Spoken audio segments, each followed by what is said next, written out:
আসসালামু আলাইকুম রহমতুল্লাহ বারাকাতুহু। আলহামদুলিল্লাহ, সবাই কেমন আছেন? আমরা আজকে আমাদের এই কি জানি কইয়ার থেকে ইয়া নিয়ে আসছি, ডেকে কম্পাস নিয়ে আসছি। এই আমাদের এখানে একজন আছে কেঁচু সার উৎপাদন করে, দেলোয়ার ভাই। ওনার থেকে নিয়ে আসছি আমাদের পেঁপে গাছের পরিচর্যা করার জন্য। আমাদের পেঁপে গাছ কিছু কিছু মানে গাছ একটু দুর্বল রয়েছে, আমরা জৈব সারটা ইউজ করতেছি আলহামদুলিল্লাহ।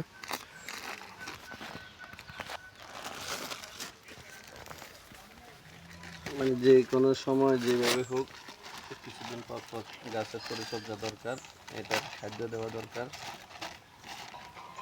গাছ যদি খায়, আমি কিছুদিন আগে দিছিলাম একবার, আলহামদুলিল্লাহ গাছ মোটামুটি বড় হয়ে গেছে।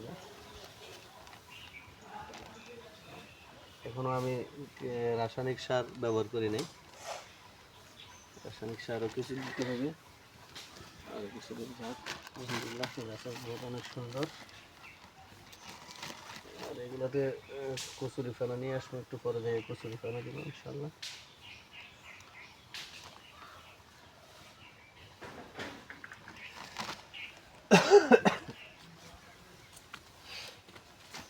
এটা আমরা আদার মাঝখানে এই পেঁপে গাছ লাগাইছি। এটা রুবেল ভাইয়ের, এই দিনাজপুরের রুবেল ভাইয়ের শাহী পেঁপে, রুবেল ভাইয়ের থেকে সারা নিয়ে আসছি। খুব ভালো মানুষ।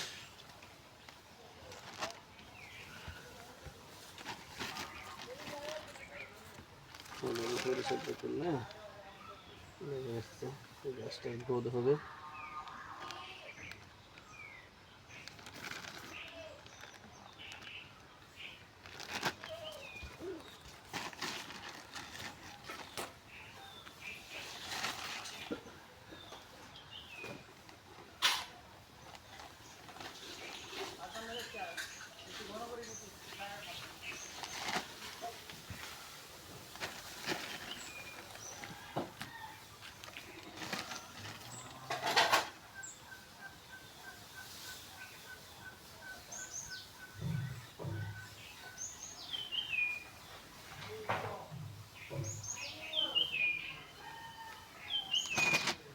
আলহামদুলিল্লাহ,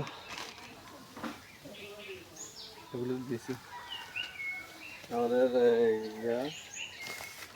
আদার মাশাল্লাহ। আদা দেখাই, এই যে আদার কুশি আলহামদুলিল্লাহ। এই যে আমাদের আদার কুশি বাইরেতেছে, এই যে আদার কুশি বাইরেতেছে, এই যে আদার কুশি অবস্থা তো ইনশাল্লাহ এই যে দেখা যাইতেছে কুশি বাইরেতেছে মাশাল্লাহ। এই যে আমাদের আদার কুশি, আদার কুশি বাইরেতেছে ইনশাল্লাহ, এই যে এদিক বাইরেতেছে।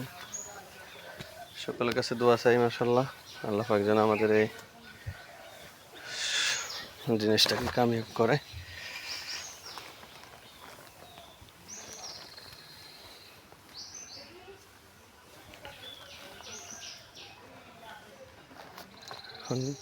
কালকে আমরা ফেনা দিয়েছিলাম, আজকে ফেনা নিয়ে আসবো ইনশাল্লাহ। এখন যাইয়া ফেনা নিয়ে এসে ফেনা দেবো ইনশাল্লাহ। সবার কাছে দোয়া চাই আমাদের বাগানের জন্য।